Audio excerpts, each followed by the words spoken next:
Good morning, welcome to online class.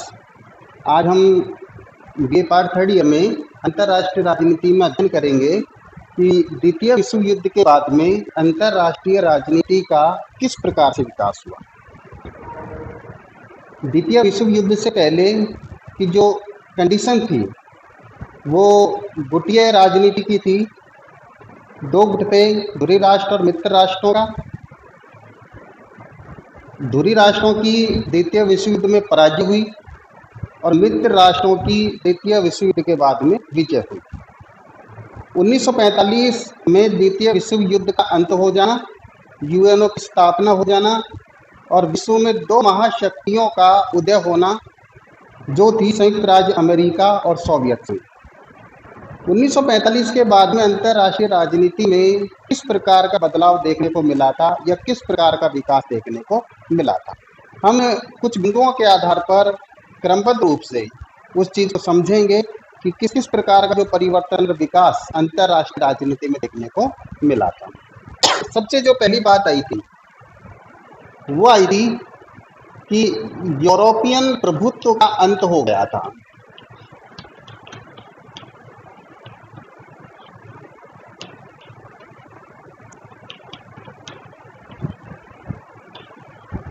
द्वितीय विश्व युद्ध से पहले इस विश्व में समस्त शक्तियां यूरोपियन थी, जिनमें हम प्रमुख रूप से देखें तो उन यूरोपियन शक्तियों में फ्रांस, ब्रिटेन, जर्मनी, इटली, रसिया, प्रेसिया, स्पेन, पुर्तगाल आदि यूरोपियन जो शक्तियां हैं उन्होंने विश्व में साम्राज्य स्थापित कर रखा था। लेकिन ये जो विश्व युद्ध हुआ था, इस विश्व युद्ध में इन यूरोपियन शक्तियों का अंत हो गया था। जर्मनी और इटली है उसका अंत हो गया था और फ्रांस और ब्रिटेन है वो आर्थिक दृष्टि से पंगु हो गए थे। और ये जो प्रसिया, स्पेन, पुर्तगाल है, ये ऐसी महाशक्तियां थी जो कोई ज़्यादा प्रभावी नहीं थी। इस वजह से हम ये कहेंगे कि एक बदलाव या विकास देखने को ये मिला था कि द्वितीय विश्व युद्ध से पहले इस विश्व में जो यूरोपियन महाशक्तियां थी उनका विनाश हो गया और एक नई राजनीति है विश्व में वो देखने को मिली थी। दूसरी जो बात आती है वो आती है इसमें परमाणु युग का सूत्रपात। कहते हैं कि द्वितीय विश्व युद्ध से पहले भी प्रथम विश्व युद्ध हुआ था और भी युद्धरत घटनाएं घटित हुई थी, लेकिन सबसे पहले इस विश्व युद्ध में परमाणु बम का भी आगाज हो गया था और ये एक बदलाव देखने को मिला था। अमेरिका ने 6 अगस्त और 9 अगस्त को हिरोशिमा और नागासाकी के ऊपर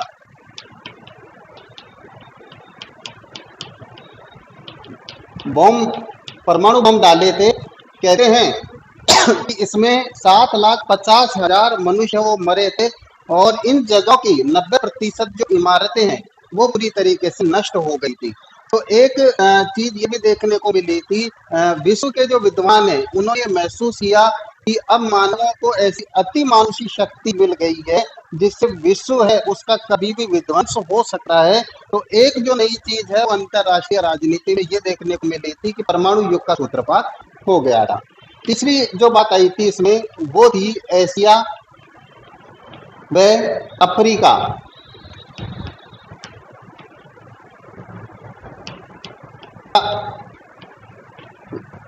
उदय एशिया और अफ्रीका के जो राष्ट्र हैं वो द्वितीय विश्व युद्ध से पहले यूरोपियन महाशक्तियों के अधीन थे। इनमें यूरोपियन महाशक्तियों ने अपना प्रभुत्व स्थापित कर रखा था। अब 1945 के बाद में देखने को मिला था कि एशिया और अफ्रीका के जो राष्ट्र हैं वो उन यूरोपियन महाशक्तियों से स्वतंत्र होने लगे और अब ये नारा भी दिया जाने लगा था कि एशिया एशिया वालों के लिए है और अफ्रीका अफ्रीका वालों के लिए है। अर्थात इससे ये सीधा सीधा मैसेज अंतर्राष्ट्रीय राजनीति में चला गया कि अब एशिया और अफ्रीका है, इसको कोई शासित नहीं कर सकता, उसको कोई गुलाम नहीं बना सकता, अपितु वो स्वतंत्र रूप से इस विश्व राजनीति में अपने आचरण को करना चाहते हैं। नेक्स्ट बात आती है इसमें चौथी, वो थी साम्यवाद का विस्तार।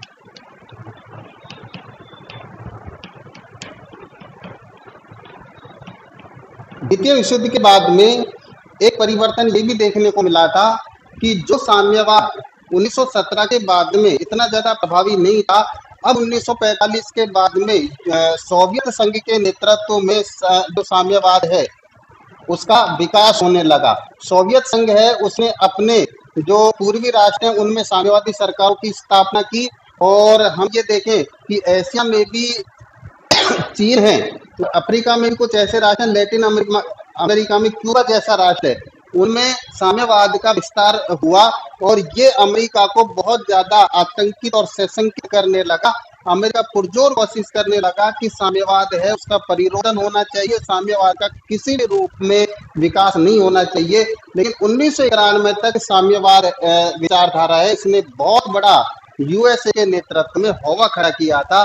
तो ये एक नई चीज देखने को मिली थी विश्व राजनीति में कि साम्यवाद का 1945 से लेकर 1991 तक निरंतर विकास हुआ था। पांचवी वाली बात आती है इसमें, वो आती है सैनिक गुटबंदी।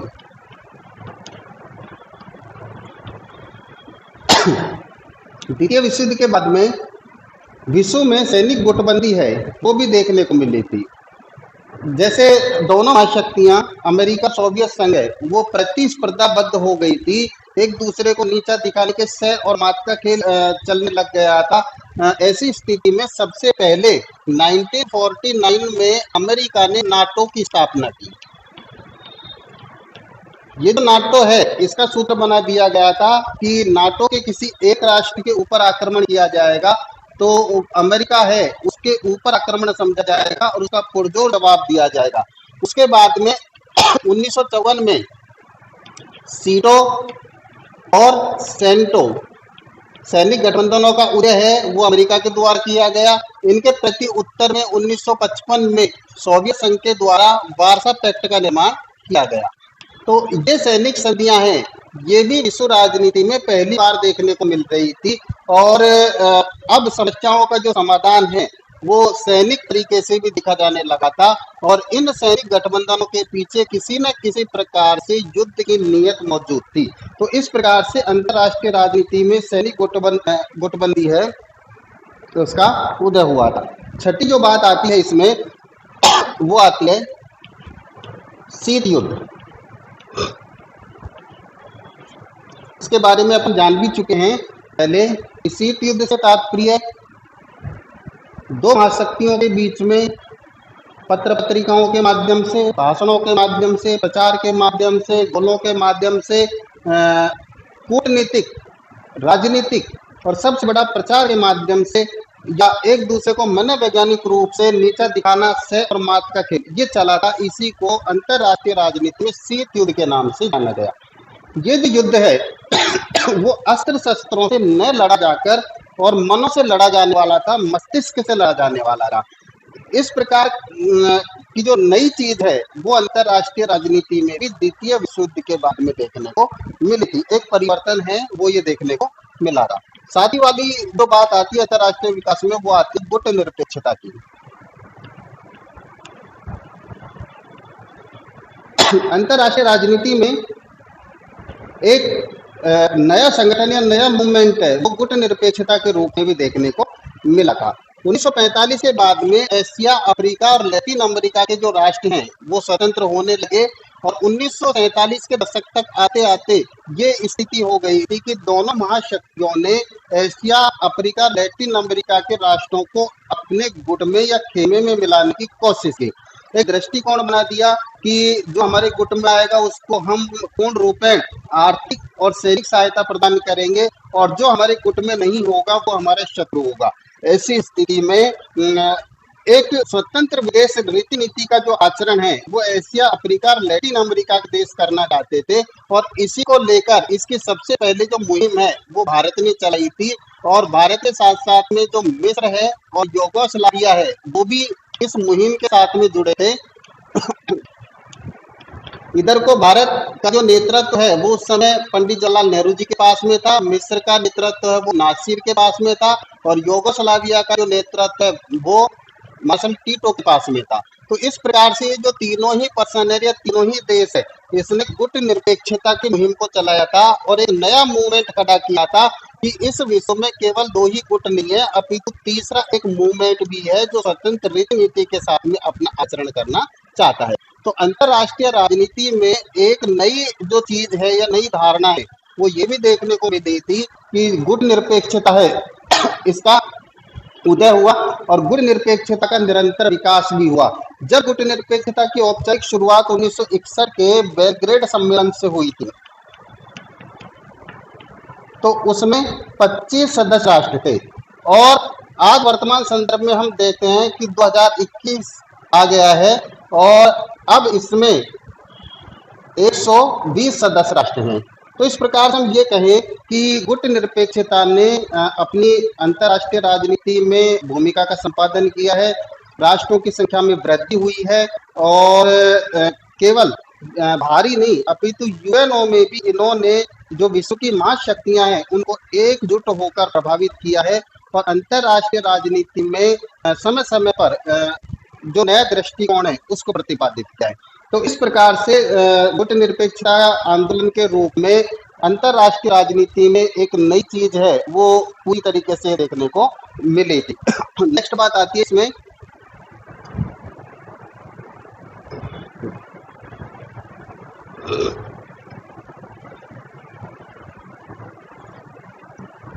जो अंतर्राष्ट्रीय राजनीति के विकास स्वरूप हम बात कर रहे हैं, तो नेक्स्ट जो इसमें परिवर्तन हुआ था वो था कि साम्राज्यवाद और उपनिवेशवाद का अंत हो गया था।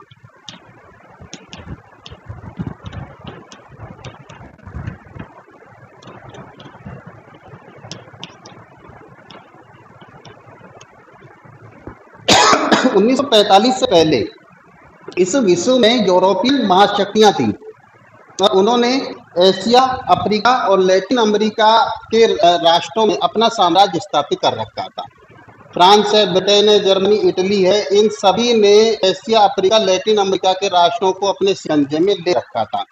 तो 1945 के बाद में ये मुहिम चली थी कि राष्ट्र को आत्मनिर्णय का अधिकार होना चाहिए, लोकतांत्रिक व्यवस्था होनी चाहिए, सभी राष्ट्रों को स्वतंत्रता मिलनी चाहिए।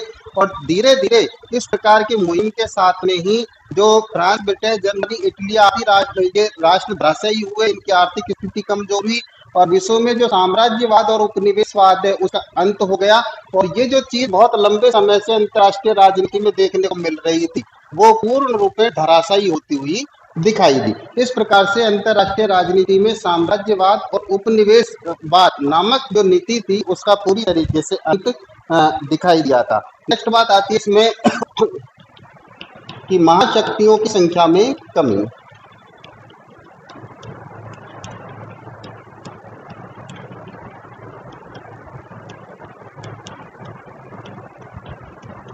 (1815) का जो वियना कांग्रेस था इसमें विश्व में 8 महाशक्तियों को चिन्हित किया गया कि विश्व में ये 8 महाशक्तियां हैं: फ्रांस, ब्रिटेन, जर्मनी, इटली, रूस, प्रेसिया, स्पेन और पुर्तगाल। इसमें भी ये कहा गया कि प्रेसिया, स्पेन और पुर्तगाल है ये ज्यादा प्रभावी महाशक्ति नहीं है। आगे चलकर ये जो शक्तियां हैं इनमें भी परिवर्तन हुआ और धीरे धीरे हम देखते हैं तो जापान, अमेरिका आदि जो राष्ट्र हैं वो आगे आए।